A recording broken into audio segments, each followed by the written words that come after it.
আসসালামু আলাইকুম, সবাইকে স্বাগত জানাই এখনকার সংবাদ বিশ্লেষণে। ধানমন্ডি ৩২ ভেঙে দেওয়ার মাঝেই আরও নতুন নতুন জায়গায় যেখানে যেখানে আওয়ামী লীগের বসতি রয়েছে, নেতাকর্মীদের বসতি রয়েছে, সব জায়গায় ভাঙচুর লুটপাট চলছিল।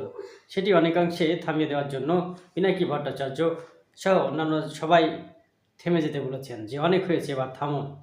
পাশাপাশি অন্তর্বর্তীকালীন সরকারের প্রধান উপদেষ্টাও নির্দেশ দিয়েছেন, এছাড়া অন্যান্য নেতাকর্মীরাও নির্দেশ দিয়েছেন যে দেশব্যাপী এই ভাঙচুর ধ্বংসলীলা বন্ধ করতে।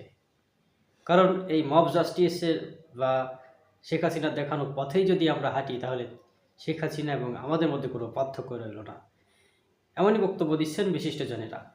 তাহলে উপায় কী? তাদেরকে বিচারিক প্রক্রিয়ার মাধ্যমে এনে সঠিক প্রক্রিয়ায় বিচার করে আইনের মাধ্যমে বা আইনের সুশাসন নিশ্চিত করা।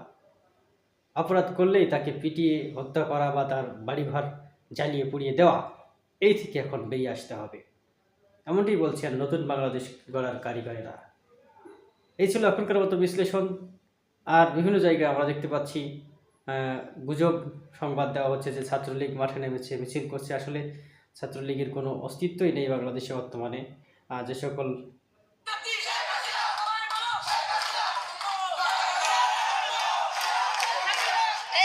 প্রশ্নে আমাদের কোনো ছাড় নেই। আমরা রাস্তাতে আছি, আমরা রাজপথে থাকবো এবং রাজপথে